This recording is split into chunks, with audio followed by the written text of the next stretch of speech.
আমাৰ এই চিকিৎসালয়খন এতিয়া 2013 চনৰ পৰা আৰম্ভ কৰি 15 চনতে সম্পূৰ্ণ হ'ল।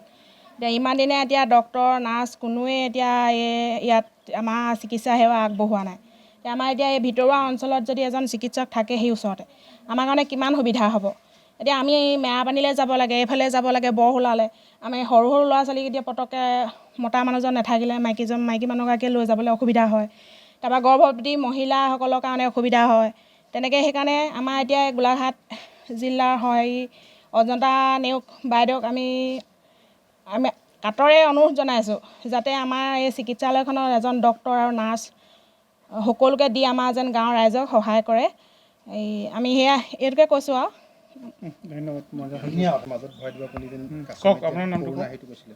মোৰ নাম ৰঞ্জিত বৰা।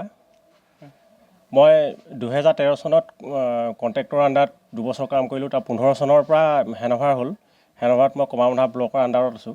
গতিকে পইচা পাতি কোনো নাই আজিলৈকে, 1 টকাও নাই পইচা পাতি।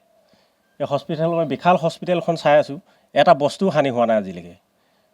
খুব সুন্দৰকৈ ৰাখিছোঁ।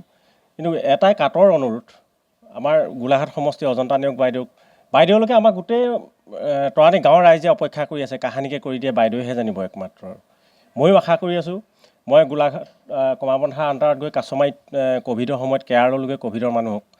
আৰু অস্থায়ী স্বাস্থ্যৰ কৰ্মচাৰীৰ লগত মই বৰ্তমান আছোঁ এতিয়ালৈকে। বাবুলদা আছে, বাবুলদায়ো জানে কথাটো।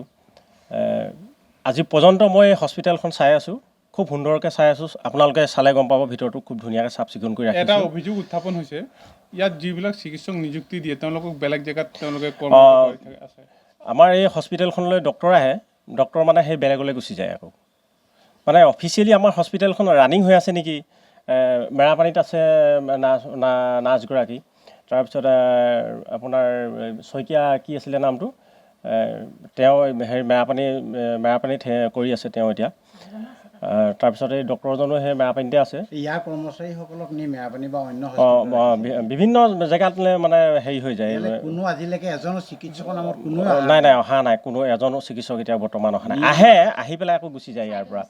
আজি যোৱা বছৰ আহিছিলে আপোনাৰ হেৰিয়ৰ এই নগাঁও এজন আহিছিলে, চাবদান হুছেইন নেকি, তেওঁ সেই মেৰাপানীলৈ গুচি গ'ল। 1 ঘণ্টাও বহা নাই? নাই বহা নাই 1 ঘণ্টা। কেতিয়া হৈছিলে? হেণ্ডঅভাৰ 15 চনত হৈছিলে। 15 চনত হেণ্ডঅভাৰ হৈ বৰ্তমানলৈকে এতিয়া এনেকৈ আছে। আৰু মাজতে স্বাস্থ্যমন্ত্ৰী কেশৱ মহন্তও আহিছিলে ইয়ালৈ। কেশৱ মহন্ত 1 মাহৰ ভিতৰত কৰি দিম বুলি ক'লে। মোৰ কথা যেনেকুৱা বোলে মই 1 মাহৰ ভিতৰত এখন হস্পিটেল মই ৰানিং কৰি দিম বুলি ক'লে। আজি বৰ্তমান এতিয়ালৈকে তেওঁ কৰা নাই। 9 বছৰৰ পাছতো হস্পিটেলখন কাৰ্যক্ষম নাই, কৰ্মচাৰী নাই কোনো। ইয়াত মোৰ বাহিৰে কোনো নাই আৰু ময়ে আছোঁ ইয়াত।